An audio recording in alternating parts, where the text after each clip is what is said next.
Welcome back, listeners, to the Stop Doing That podcast, a podcast about people and things that really have got to stop happening because it's really just getting a little bit too much. My name is John. Any pronouns are fine, and I'm here with my good friend Andrea. Hello, my name is Andrea, pronouns she and her. And that's Andrea. So, yeah, I'm the author of the What Happened Here series, a series about terrible things that happen in history. And today we're talking And I'm about. just an insane person that he's brought along. Yeah, that's correct. Just an insane. Yeah. So, today we're going to be talking about a terrible thing that continues to happen in history. We're talking about football again, and yes, we are back in New York City once again. Yeah, welcome back. Welcome back, reigning champion of the podcast, New York City. Yep. Don't worry. This doesn't directly involve Epstein's favorite real estate salesman and Wish.com Aww. and Wish.com Mussolini.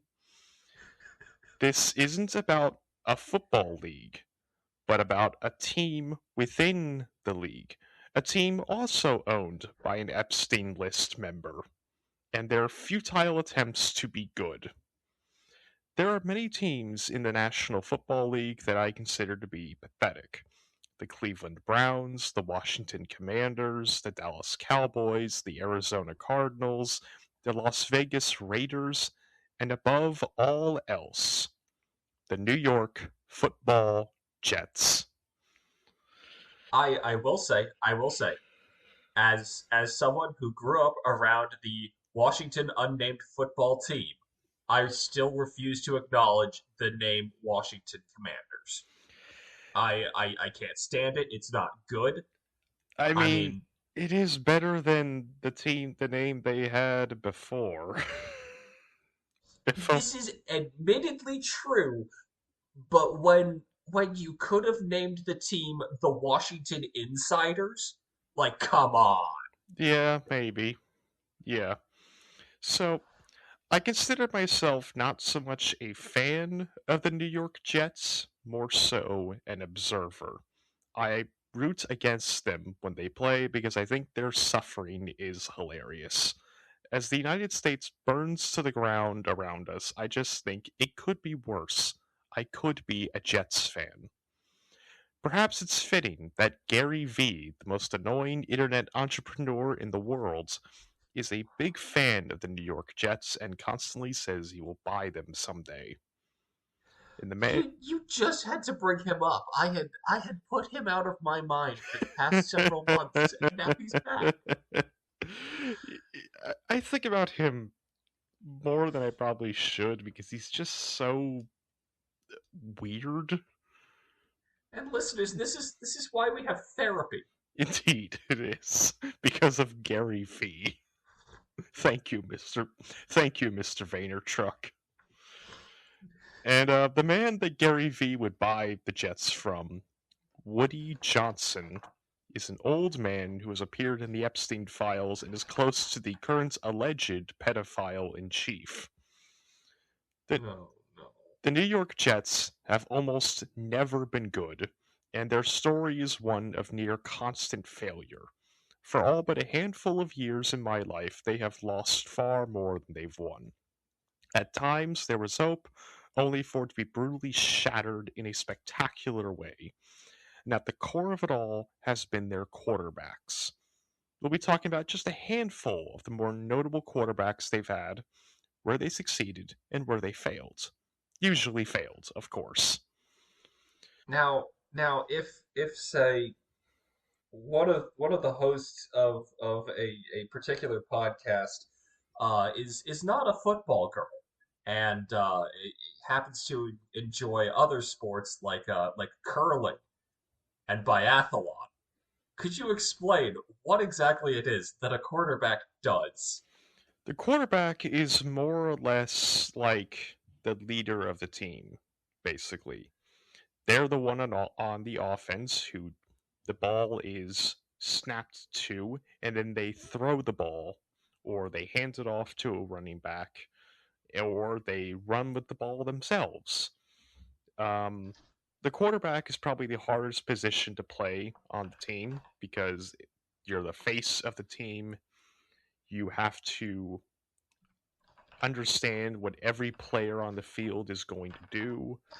You have to be able to um, really commands the offense. You are basically sort of like if this is war, you are the general if you're the quarterback. So one would imply that they were in fact not the Washington Commander. Yeah, yeah, more or less.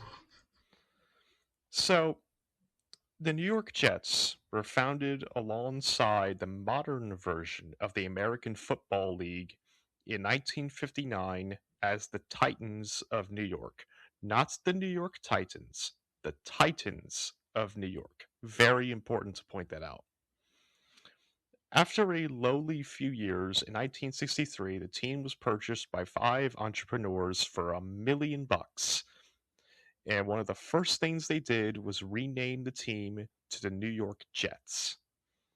This was for two Oh, reasons: the growth of commercial air travel and the fact that the team would play at Shea Stadium, which was near LaGuardia and the Idlewild airports. Idlewild is known today as JFK airports. Also, the New York Jets played at Shea, and uh, no, sorry, the New York Mets played at Shea Stadium, and Jets rhymes with Mets. This all did. I Go I, ahead. I will note, they missed a real good moment for like a West Side Story, reference here or there. Yeah, maybe. Um, this didn't change the fact that the team was kind of shit. So in 1965, they used the number one draft pick on a hot new quarterback down south, Joe Namath. From Why a does that name sound familiar? It probably is because he's in a lot of commercials even today. You still see him every now and again in commercials, but Huh. um from a diverse working class town near Pittsburgh, Joe was determined to avoid a career in the steel mill, and his talent for sports was his best bet. In high school, he was accomplished in football, baseball, and basketball, but football became his primary focus. Alongside being the quarterback, he was also the team's punter, which concerned the head coach after Joe hurt his ankle, which is not ideal for a position where you actually use your foot in football.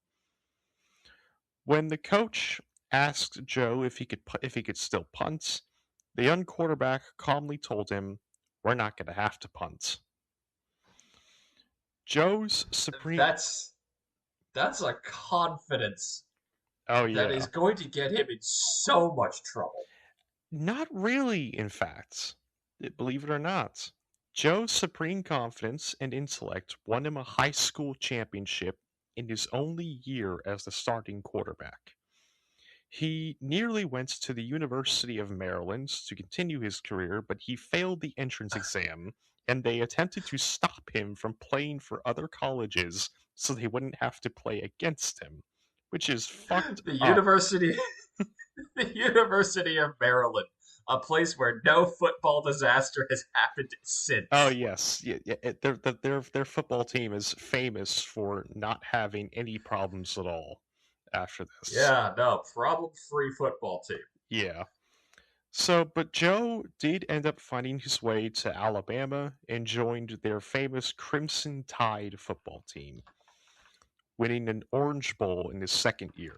The Orange Bowl is one of the bigger bowl games that they play in college. However, Joe was suspended in his junior year for drinking a beer because the South was/is just like that. But in his senior year, he won the the team the national championship while dealing with a serious knee injury. As a top prospect in the country for a sport that was growing exponentially, Joe chose the Jets because they offered him the highest contract, $427,000 over 3 years. Joe came in only asking for a lowly $200,000. He was instantly the highest paid player in the game and the face of the AFL. But things were difficult behind the scenes. Joe was initially hated by his teammates because he was being paid so much more, upwards of 40 times more than players who had been there for years. Joe's first years in pro football weren't easy, but there were flashes of brilliance. John Madden, the very famous John Madden, said that Namath had. Of Madden Football, the Yes, infamous video game series. indeed, that's John Madden. John Football Ah, himself said that Namath had the best throwing motion he'd ever seen. He could fit the ball in the tightest spots, all while throwing harder than anyone else. He took a lot of risks, and sometimes they paid off, while other times not as much. Shea was sold out to see Joe play, and in his third season, he pulled himself together enough to get the Jets their first winning season and became the first quarterback in pro football history to throw for 4,000 yards in a season, which is a lot. That's a lot of yards. Um, now that's a lot of yards. yep, it is. I can't do a good oh god, I can't even remember his name Phil now. Swift. Flex Steel guy. Phil Swift. Um, the, anyways, the nickname Broadway Joe came naturally. He was one of the first players to truly own this celebrity lifestyle like they do today. When Joe went out, he was always dressed to impress. He had the prettiest girls with him and let the cameras shoot as many times as they wanted. He had long hair, he drank, he wore white shoes, all of which earned him the ire of weird conservatives, but Joe didn't care. He lived the life he Yeah, wanted to live. wait. He got the ire of weird conservatives. Indeed, he It, did. it's almost like he wore a tan suit or something. Yeah, yeah, because that's like the worst thing you can do is wear a tan suit. I mean, having sex with, raping children to conservatives is not really a big problem as wearing a tan suit is. Um, Yeah, heaven forfend. People later in their life finally figure out that they're women. yeah, you know, and and it should be made clear that it wasn't like he was spending all of his time partying. Teammates said Namath was just about the hardest worker on the team. And he was also the undisputed leader of the team, a task he performed brilliantly. He also earned the respect of his African American teammates. Namath grew up in a diverse area with black people, so racism was not something he tolerated. He would rip into his Well, white teammates if they said the N-word, which was not infrequent.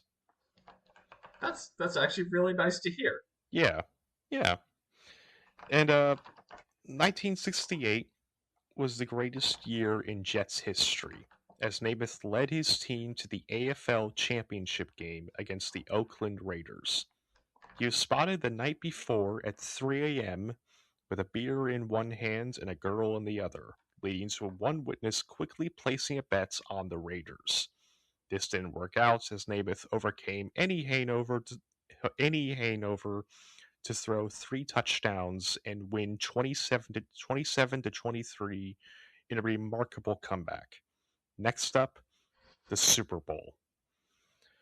Uh Broad- oh. Broadway Joe Namath would face the Baltimore Colts, who were favored by a whopping 17 points. As I mentioned in the episode about spring football leagues, the AFL was seen as a joke, in that even their best teams stood no chance against the NFL's worst teams. Something I actually didn't mention in that episode, The first Super Bowl was a disaster. Over 30,000 seats in the stadium went unused. Nobody gave a shit because the NFL was just simply seen as the better league. There was no point in having the teams play each other because the NFL was just simply better. Along with that, the Colts had Johnny Unitas, who was the face of the NFL just as Joe was for the AFL. Granted, Unitas wasn't supposed to play in the Super Bowl due to an injury, but his backup, Earl Morrall, was the 1968 NFL MVP. Basically, he was considered the best player in the league. That's what the MVP is. Uh, Namath, confident as ever, while staring down the possibility of being humiliated on national television, didn't give a damn about the bookies.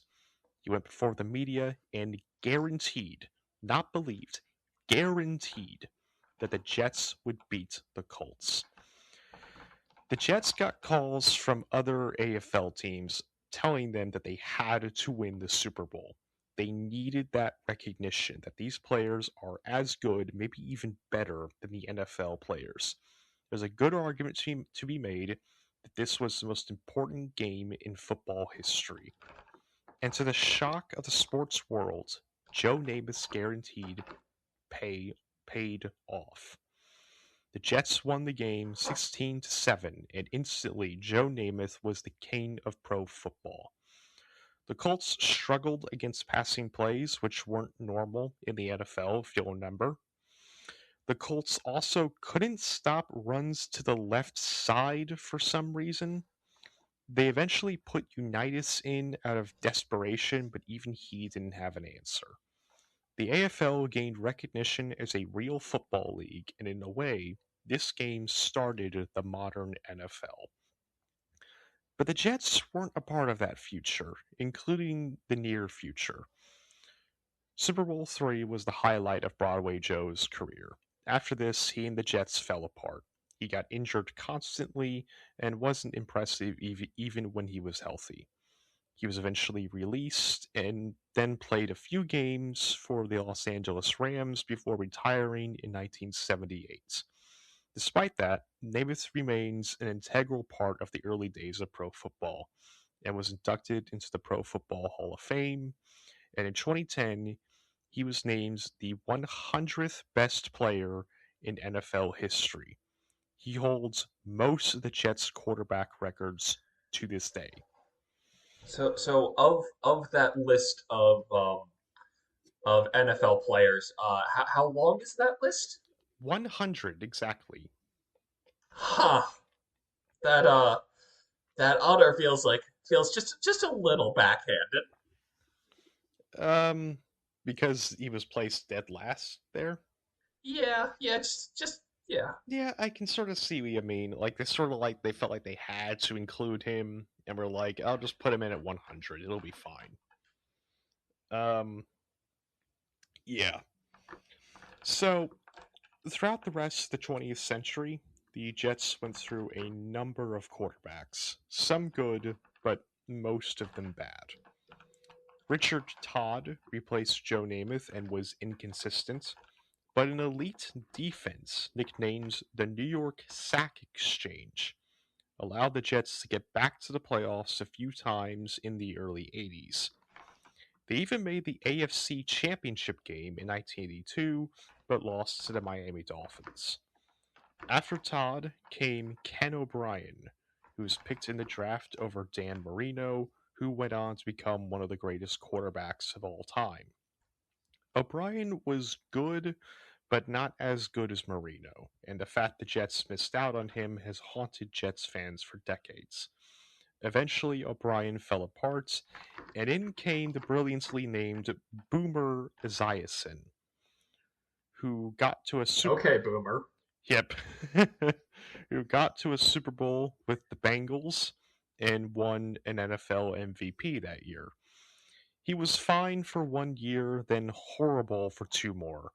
After Esiason, the Jets had one of the worst seasons in NFL history in 1996, going 1-15 with three bad quarterbacks. as in 1 win and 15 losses. This led to the Jets hiring Bill Parcells as their head coach. Parcells is a legend, having won 2 Super Bowls with the New York Giants and getting to another with the New England Patriots. However, Parcells had a contract with New England, and its six-pest owner, Robert Kraft, wouldn't release him. So what the Jets did was sign not Parcells, but his defensive coordinator, a guy by the name of Bill Belichick. Don't know who that is. Never heard Oh, of that man in my life. oh no. And Belichick then brought Parcells in to be an advisor for the Jets. This enraged Kraft, who threatened to sue. Eventually, an agreement was made for the Jets to send over a few draft picks in order to keep Parcells as their head coach and Belichick as a defensive coordinator. Right away, the Jets became a good team, and they found a real quarterback, 35-year-old Vinny Testaverde. What a name for a New York boy I playing for a New York team. listener, what you don't know is that as I was mic testing before this recording, I may have been impersonating a presidential candidate from the early 1900s. So the fact that Italians are showing up in this story is just Yeah. my comeuppance for this. Yep. After being I, taken, I I should also note, listener, I don't actually have anything against the Italians. It was a bit. yeah, of course. After being taken, Whoa! Of course. no, I mean, of course you don't have anything against the Italians, but just like you know what I mean. Anyway, Do I though? true, that is true. So, anyways, after being taken as the number 1 overall draft pick by the Tampa Bay Buccaneers, Vinny spent most of his career as a backup, but he flourished in New York. The defense was firing on all cylinders with Belichick in charge, and Vinny became one of the league's best quarterbacks. They made it to another AFC championship game against the Denver Broncos, who put up a valiant effort, and they put up a valiant effort before falling apart in the second half. Heartbreaking, but it seemed the Jets finally were back. And in 1999, they set out to do what was unthinkable just a few years earlier: win the Super Bowl. Vinny Testaverde tore his Achilles tendon in the first game of the season against the New England Patriots. Oh, He would be out. are we sure it was an accident? Uh, I mean, these are the Patriots he was playing against. that I mean, the reason why the name New England Patriots is going to come up a lot in this episode, just so you're aware. uh, I mean, yeah. yeah. Anyways, so Vinny would be out for the rest of the season.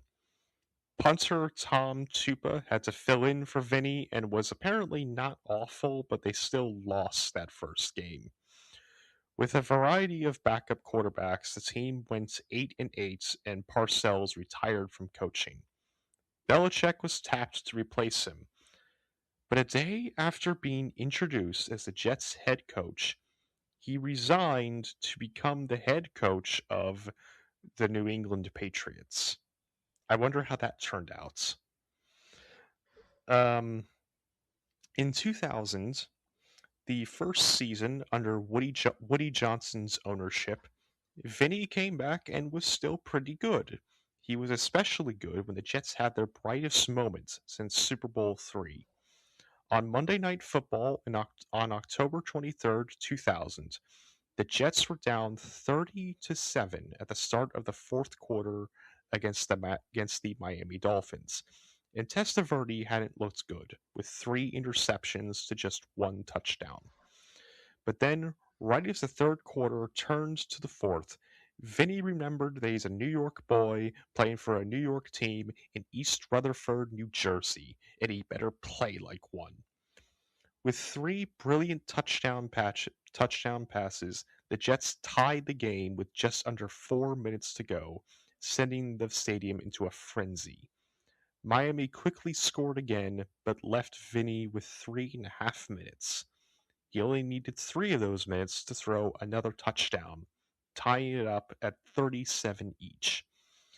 Vinny threw for 235 yards in the fourth quarter alone, which is insane. That is insane. What is considered to be a great game for a quarterback is throwing for like 400 yards over the course of an entire game. He did over half of that in one quarter. The game, That is impressive. yes, it is. It's incredible. The game went to overtime where Miami threw an interception that was immediately fumbled and recovered by Miami for a first down. The Miami quarterback then threw another interception immediately afterwards, and this time the Jets kept it.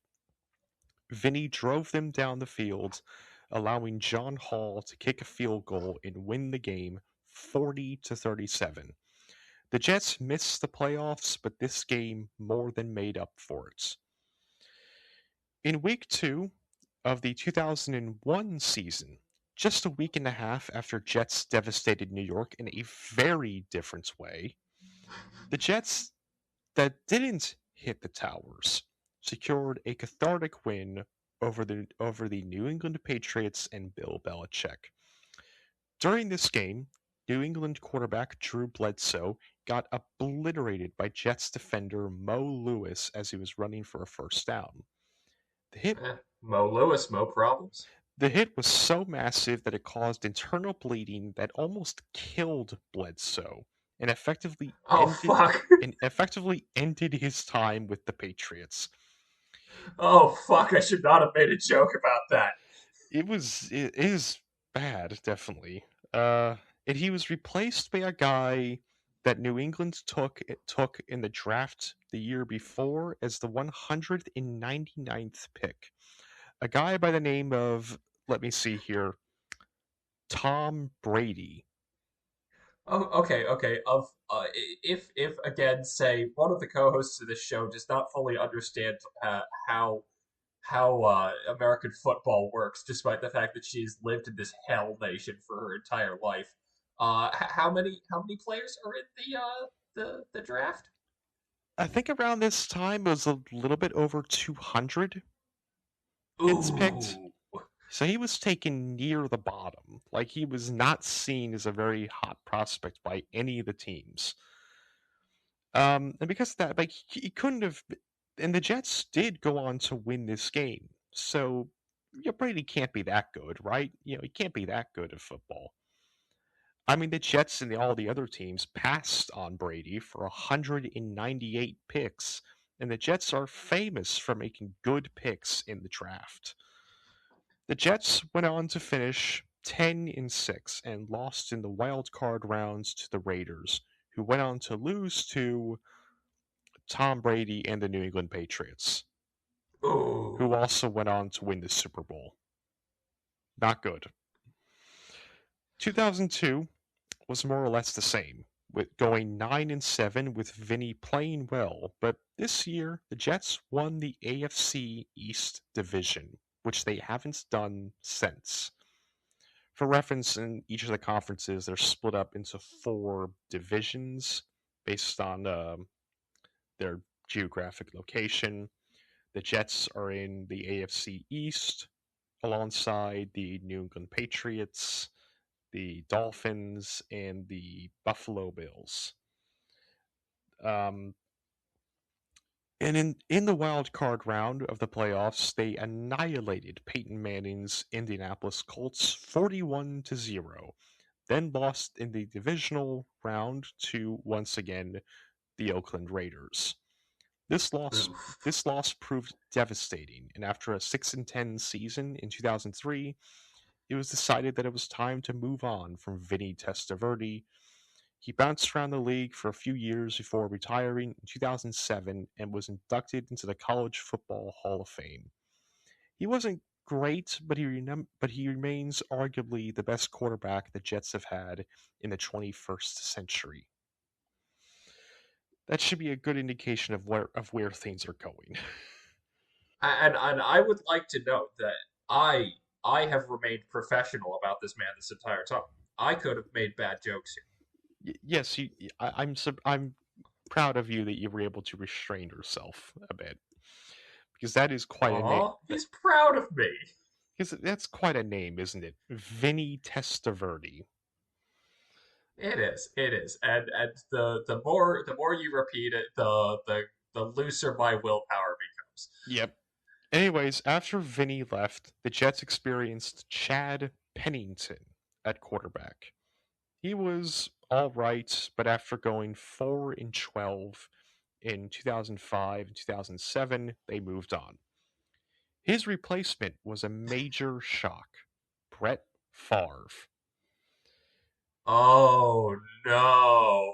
Before becoming an antagonist in the Scott the Woz canon and allegedly committing welfare fraud, Brett Favre was the Wait! I didn't. I knew about the Scott the Woz thing. What the hell about yeah he yeah he, fraud? yeah apparently he likes. I try to remember the exact details. It was a couple of years ago. He took like a whole bunch of money from the Louisiana state government that was supposed to be used on welfare and just used it on himself, I think, which Well, is which is I certainly believe that there might be an episode in that. possibly.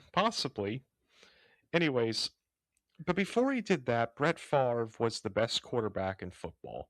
He spent over a decade under center for the Green Bay Packers, and in that time, he won the Super Bowl and 3 consecutive MVP awards, the only player in history to have done so.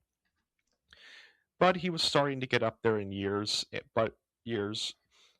Although in 2007, he had one of his best seasons, breaking the all time record for career touchdowns and passing yards and leading the Packers to the NFC Championship game, which he lost after throwing a brutal interception in overtime.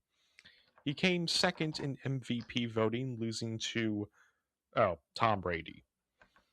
The hype around Favre was immense, and it started off as well as it could have. Favre played amazingly, and the Jets were 8-3 to start the year, looking like they just might have found their quarterback for the next 3 years before Favre would inevitably get too fucked up to keep playing.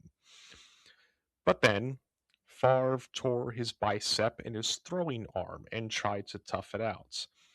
The Jets lost 4 of their last 5 games and missed the playoffs. Meanwhile, Chad Pennington went to the Miami Dolphins and came second in MVP voting, losing to Peyton Manning. So,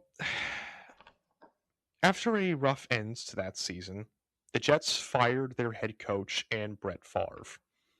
Firing Favre probably seemed right at the time, but it ended up being a bad move, as Favre would go to the Minnesota Vikings, had one of his best seasons, and lost the NFC Championship game with a brutal interception while in field goal range with less than 30 seconds to go. Yes, he did it again, and it was even worse this time. Um, the guy they hired as their head coach, however, would end up being the best move the Jets made in years. They signed Rex Ryan, the Baltimore Ravens defensive coordinator. Nicknamed Sexy Rexy, he became one of the most popular coaches in the league. Not just because he was good, but because he had. I, Go ahead. oh, oh no! I'm just over here dry heaving. Not just Oh god! not just because he was. I don't need the name Sexy Rexy anywhere near me. Just look up a picture of him, and it'll make it Uh, even worse. I'm gonna put incognito mode.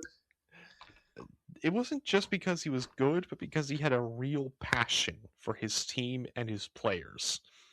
Here's a quote for him as he tried to psych up his team before a game. Quote, let's make sure we play like the fucking New York Jets.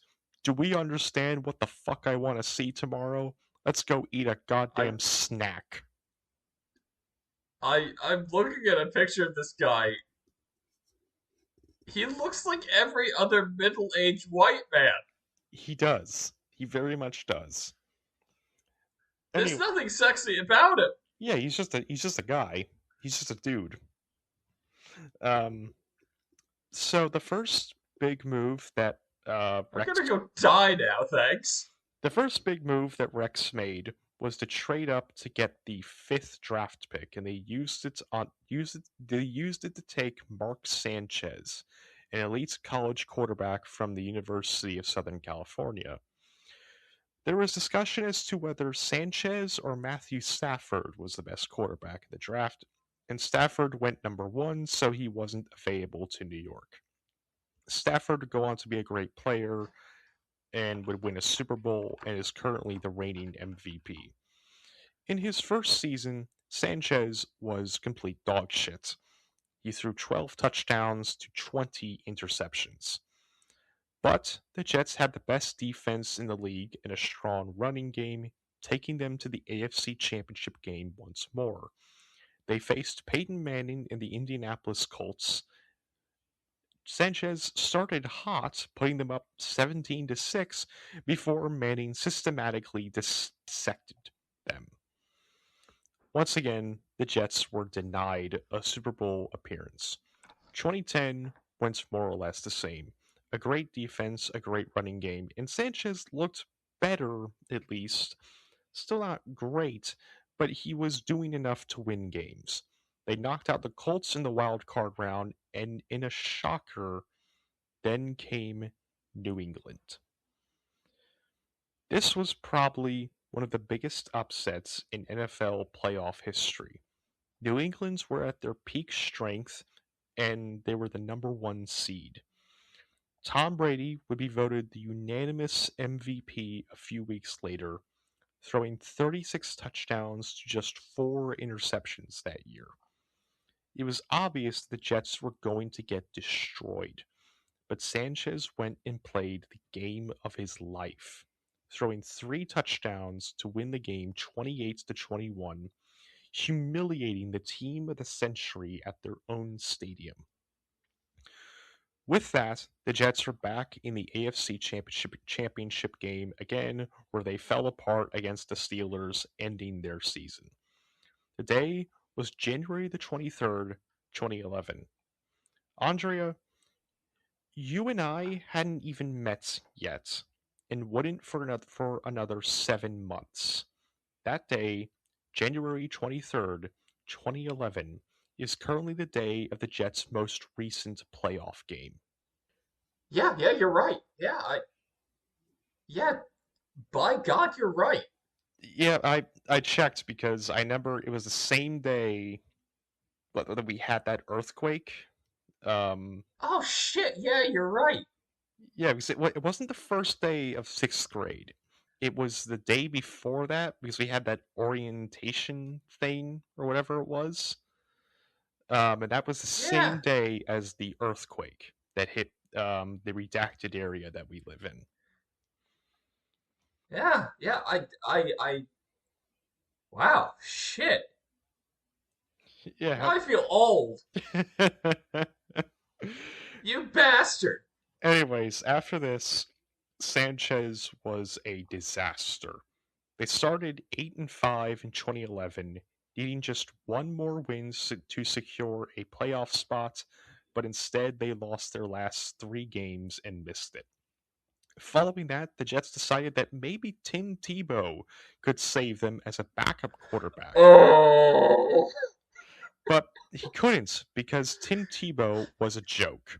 Despite the hype around him because of his highly successful college career, his love for Jeebus, and his propensity for big plays with the Denver Broncos, nothing changed the fact that he was an objectively terrible quarterback who was massively inaccurate and took too long to throw the ball. Oh The no. biggest moment of 2012 was on Thanksgiving when Sanchez tried running with the ball only to bounce headfirst off the ass of his center and losing the ball in the process, which was recovered by New England for a touchdown. It is now known as the butt fumble, probably the worst play in NFL history. Still the butt of NFL jokes today. It's still the thing And Sanchez is. not the kind of butt fumble that that your girl gets up to. Yeah, She doesn't. She's alone. yeah. Someone please love me. It is still the thing Sanchez is best known for. He would only start 4 more games for the Jets after this before being replaced by another young player, Geno Smith, who wasn't really much better.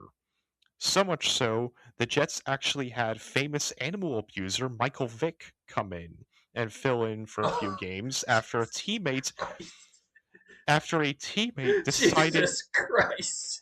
This came after a teammate decided to punch Geno Smith in the face and break his jaw. Oh, Jesus Christ. After another 4-12 season in 2014, Rex Ryan was fired, but he's still remembered fondly by Jets fans.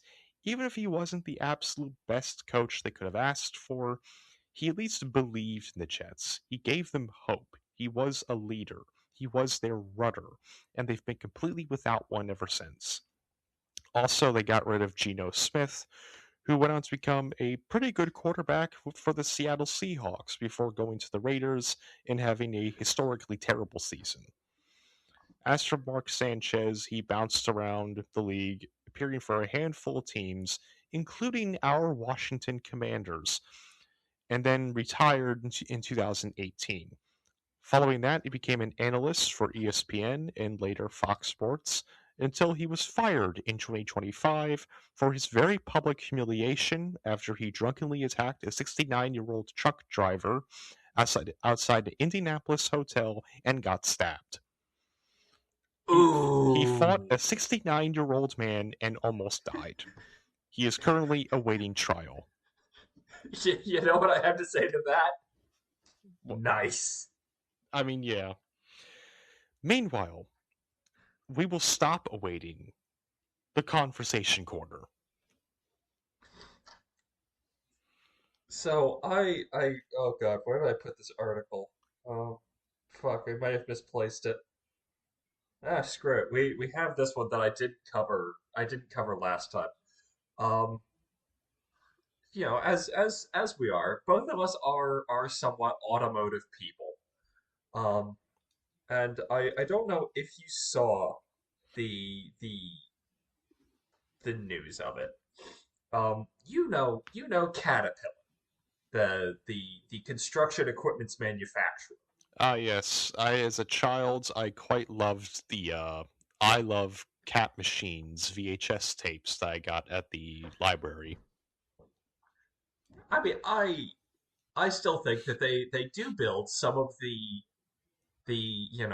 prettiest earth removal equipment in the industry.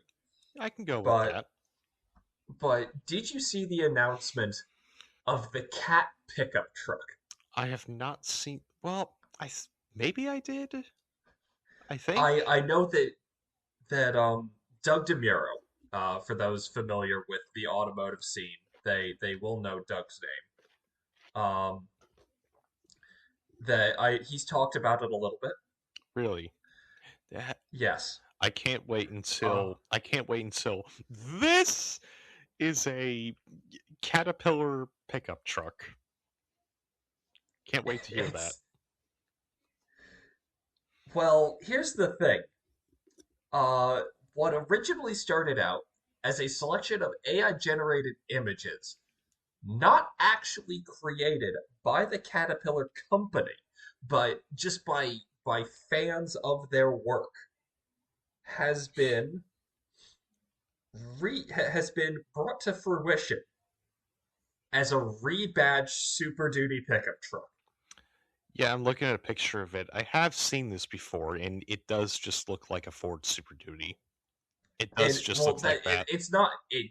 It's not. It looks like a Ford Super Duty. It is It one. is a Ford Super Duty. It just is one.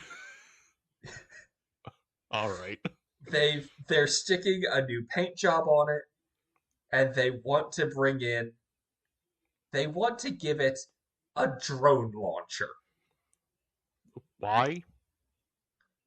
I I don't know. I mean, I guess it's kind of important for construction stuff. Maybe. I guess it Yeah, could be useful. I could see a certain application of it on the job site, but you would be just as easily it would just be just as easy to, set the drone on top of the truck cab and, lift it off from there. You don't need a specialized launcher for it Yeah, I can sort of see what you unless mean. unless they're plotting the use of fixed wing drones, in which case are they intending to build this for the Ukrainian defense forces? Now that I could get on with. Um, you give Ukraine cat machines to take out the Russians. Just give them a big bulldozer. No, no, no. That would just turn them into the IDF. Yeah, they do that, don't they? That is true. That Yeah, is yeah, they true. unfortunately do. Yeah, that's one of the many horrible things they do. So I have a little story that is relevant really only to me. The Kansas government has decided to do one good thing finally after doing many horrible things. They have passed. I don't think the government of the state of Kansas can be redeemed in my eyes. I'm sorry. No, I completely agree. This does not redeem them in any capacity. But this is a good thing. They have passed a law to protect racetracks in the states. So, a pretty common thing that happens is a lot of racetracks get shut down because people decide to move near a racetrack and then complain about the noise. And they've passed a law basically saying, no, you can't do that. You can't just complain. That's You can't complain about the noise when you move near a racetrack. that's like moving near to the airport and then complaining that the planes are there. Yeah, exactly.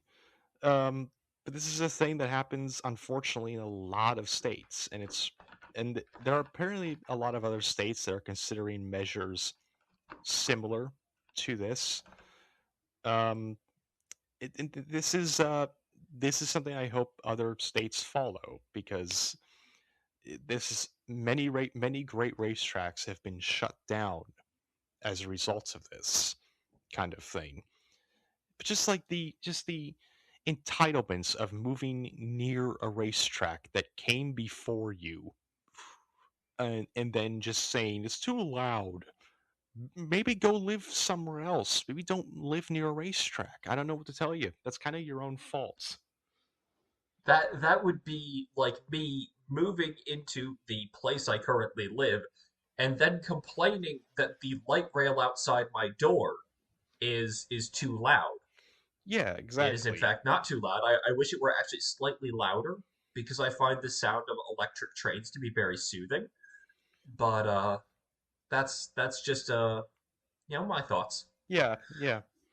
Are you one of those people that can't sleep without some kind of like background noise? No, no, it's just that I have been conditioned by years of riding the the expansive metro system of nearby locality. That I find the sound of electric motors very soothing. I can understand that. I am actually one of those people that I need background noise.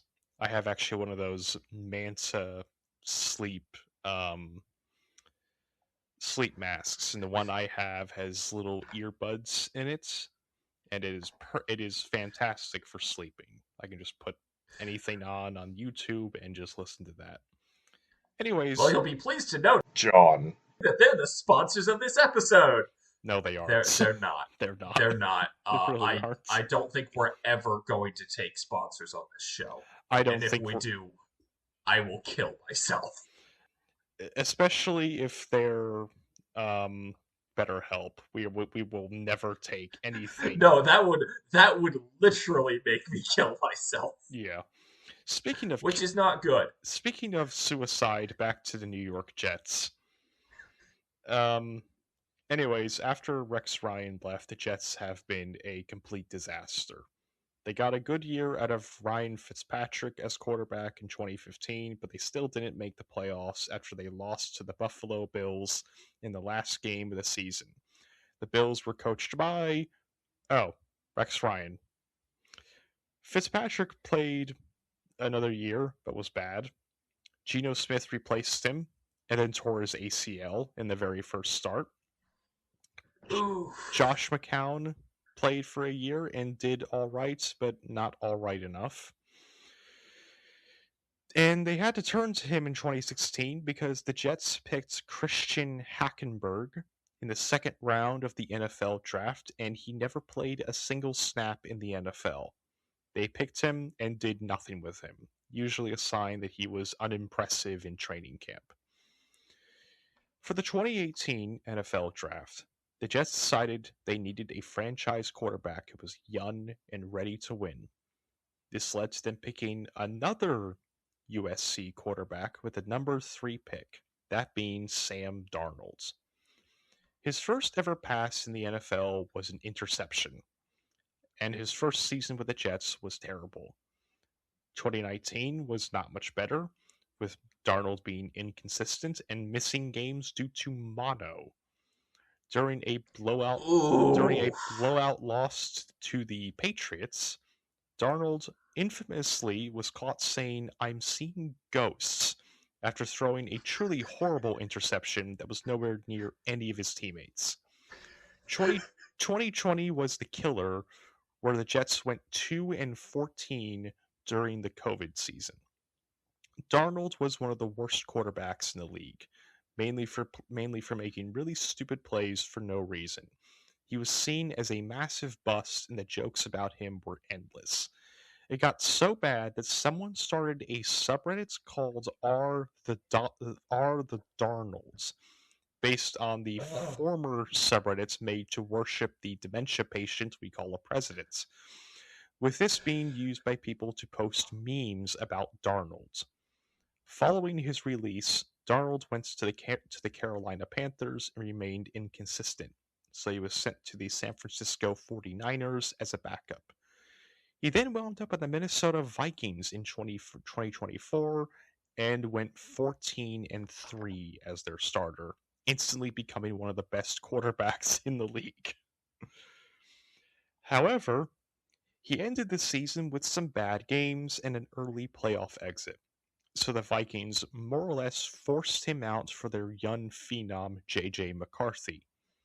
McCarthy was historically awful, while Darnold went to the Seattle Seahawks to replace Geno Smith, actually, and won the Super Bowl. This was arguably more embarrassing for the Vikings than the Jets, seeing as Darnold had an actually good season with the Vikings and they just let him walk because of a few bad games, like no one has ever choked in the playoffs before. The Jets actually had a good reason to let him go. He played for them, he wasn't good, so they moved on. That said, it is another big miss for the Jets. They had a great quarterback under their wing, didn't develop him properly, and paid the price. By the way, during Darnold's tenure, Woody Johnston's brother Christopher was acting as the Jets owner because Woody was off being the UK ambassador for his Epstein Files buddy Donald Trump. Just wanted to point that out. Ah. Yeah, so now we're moving on to the second to last quarterback here, uh, and that is a guy by the name of Zach Wilson. This will be the most painful arc of this entire story. But he has the most normal name. He does, but just hang on. Oh no. Following Sam Darnold's release, the Jets tapped Robert Saleh to become their head coach, and Saleh and co decided once again fix their problems by drafting a really good quarterback.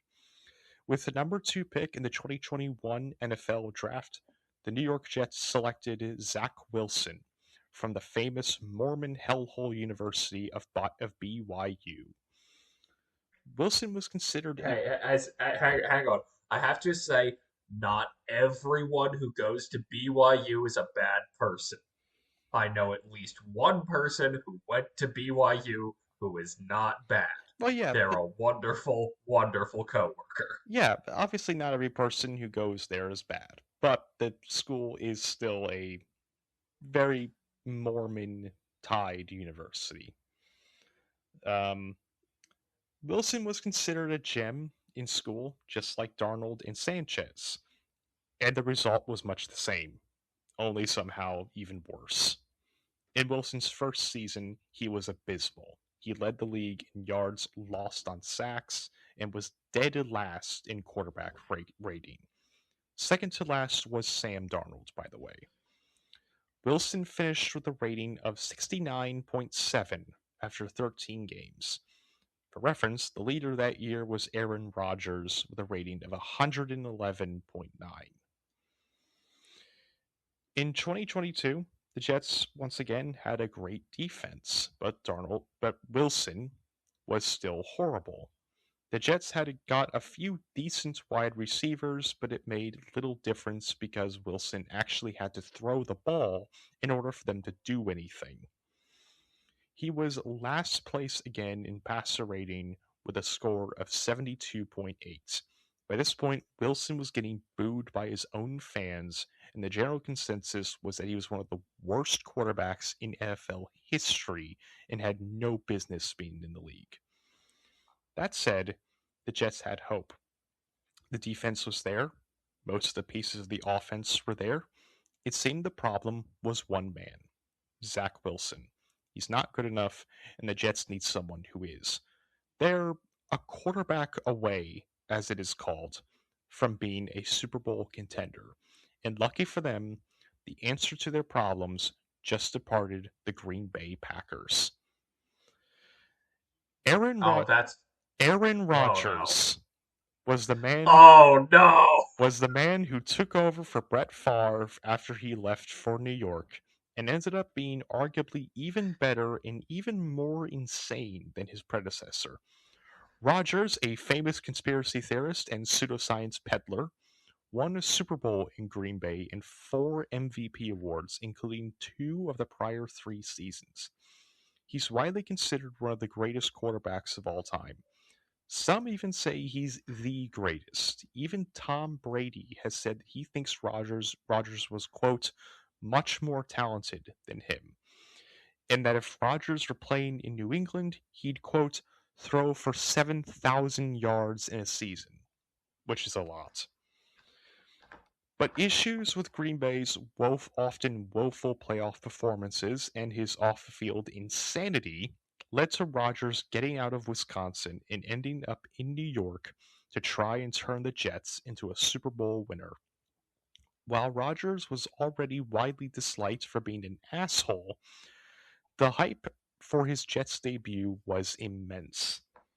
His jersey sold out many times over, with him and the players around him, some of whom he played with in Green Bay. The Jets were considered an outside favorites to win the Super Bowl. That offseason, HBO did a season of their show Hard Knocks with the Jets covering their training camp, and Rodgers looked fantastic. This was the year it had to be, and the NFL decided that their first game had to be on the biggest stage of all, Monday Night Football. They'd face the Buffalo Bills, a Super Bowl contender, as well with their star quarterback Josh Allen.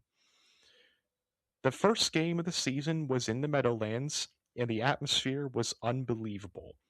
With it being 9/11 of all days, Rodgers trotted Oh. out onto the field with an American flag in tow, fans screaming and camera flashes lighting up the stands like a diamond. After the Buffalo Bills quickly played 3 plays and couldn't get a first down.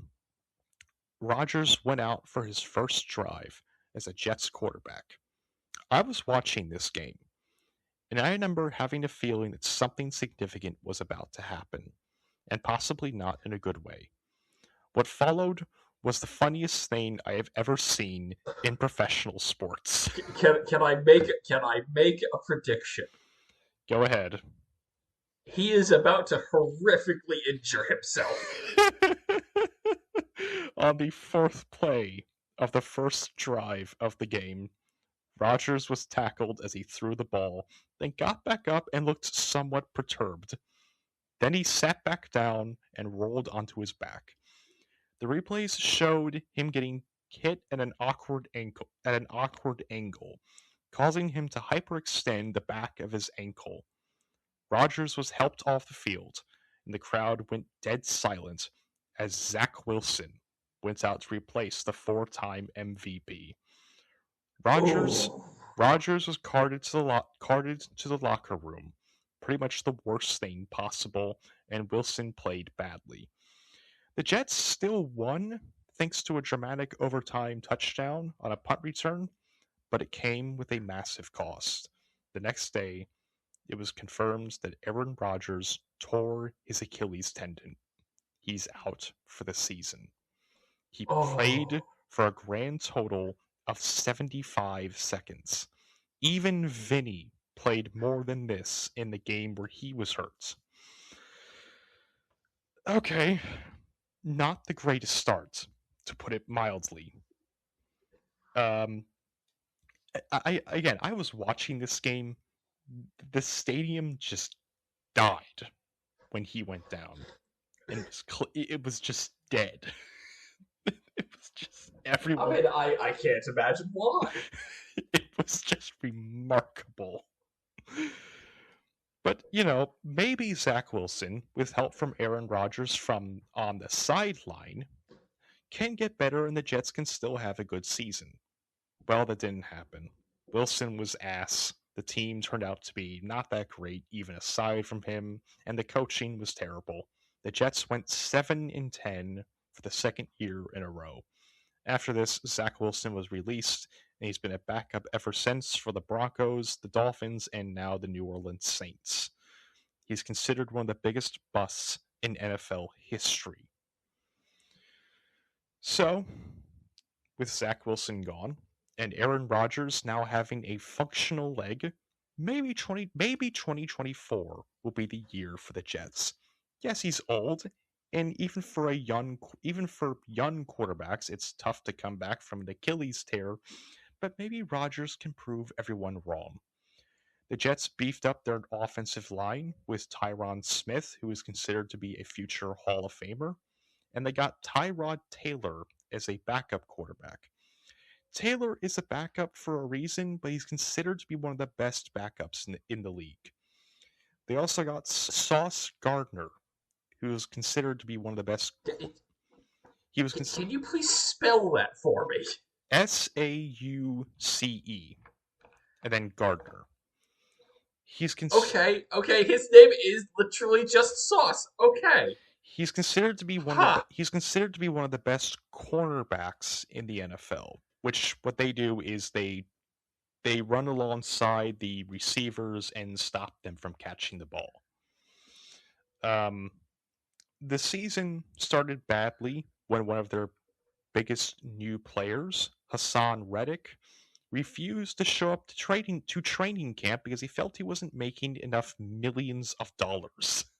He did this after saying he was fine with the contract he signed and returned about a third of the way through the season.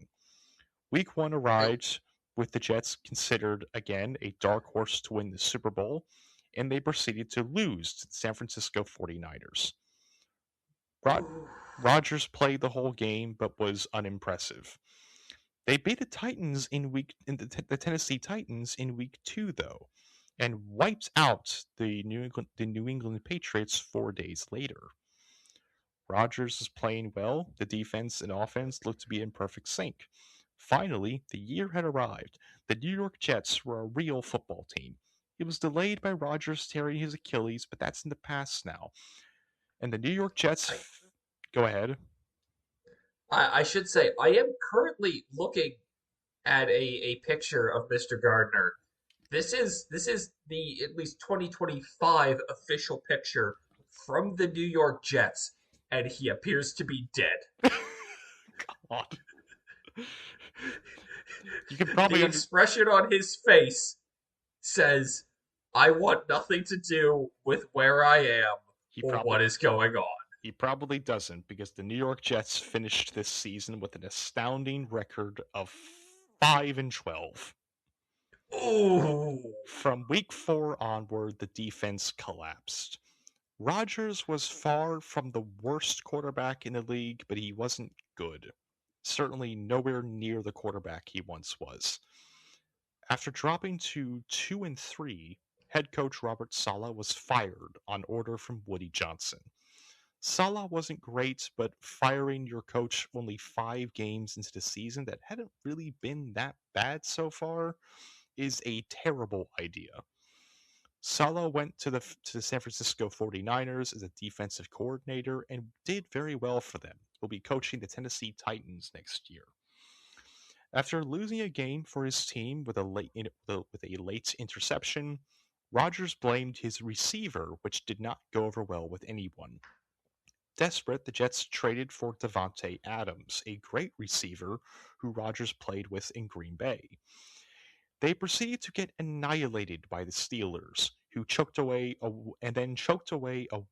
win to the 1-6 New England Patriots, who went to shit after Brady left and only got good again after Bill Belichick left to coach college football with his girlfriend, who is younger than both of us. Oh. Bill Belichick, by the way, is like 73 years old. Yeah, yeah, I remember that. Yeah.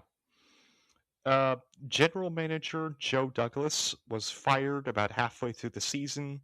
Sauce Gardner got into fights on Twitter with fans criticizing his performance, and the players essentially gave up. Literally. You mean to tell me that the man who looks dead in a promotional video by the Jets Yeah. got into fights with people on Twitter Yep. over his performance? That is correct. Um, and literally, insiders said that the players gave up. They were resigned to failure and just waiting for the season to end. Between mediocre play, getting hurt against the Broncos, and not seeking treatments, and just for being an asshole, Aaron Rodgers was booted at the end of the season. In his last game with the team, where they got obliterated by the Buffalo Bills, Rodgers got benched for playing like absolute dog shits, and Tyrod Taylor was immediately much better than him. I also watched this game, and it might have been the worst performance I have ever seen from an NFL team. They just laid down and allowed themselves to be dismantled. Aside from Taylor, there was no fight. There was no attempt to save themselves. They just spent 60 minutes running out the clock. After this, Rodgers went to the Pittsburgh Steelers and was better, but still not amazing. They made the wild card round and lost, with it being expected to be Rodgers' last game ever, at least at the time. It's looking more likely than not he will return to Pittsburgh next season as he seems to like it there, but it's not certain. In the post-game press conference, reminiscing on his career, Rodgers said the following, quote, there are only so many places in the league that have the tradition, the history, the town, and I'm happy I played for 2 of them. That refers the two, of course, being Pittsburgh and Green Bay, not New York. Anyways, as of today, the New York Jets have not played a playoff game in 15 years, making it the longest active playoff drought in American sports. Even the Cleveland Browns have made it a couple times since then, and it doesn't seem likely this drought will end anytime soon.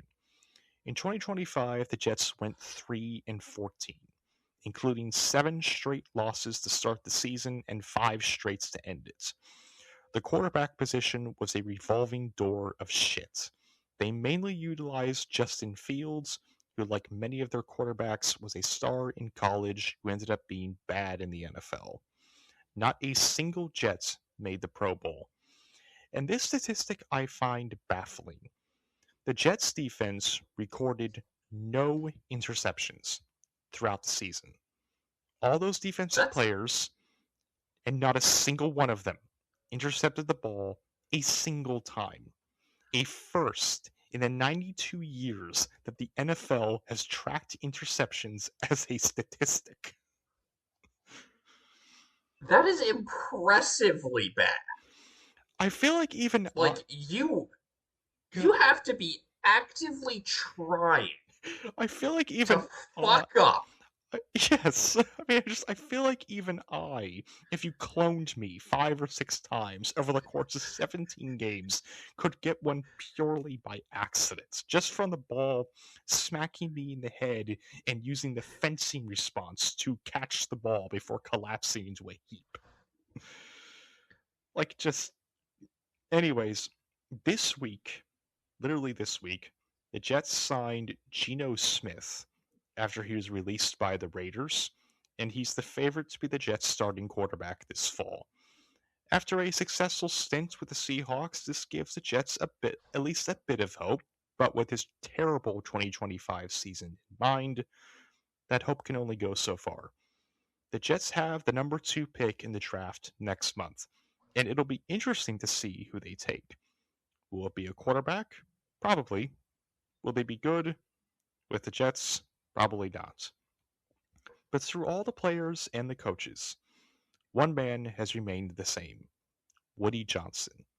He is the common denominator with the Jets' failure in the 21st century. The general consensus is that he's a billionaire asshole who knows nothing about football and keeps meddling in the competitive side of the team. Of all of the bad NFL team owners, of which there are many, he is considered one of the worst. There's a reason why the most common sign you'll see fans holding up at a Jets game these days is "sell the team." If he ever does, let's hope it's to Gary V, because that would be hilarious. And that is the story of the New York Jets.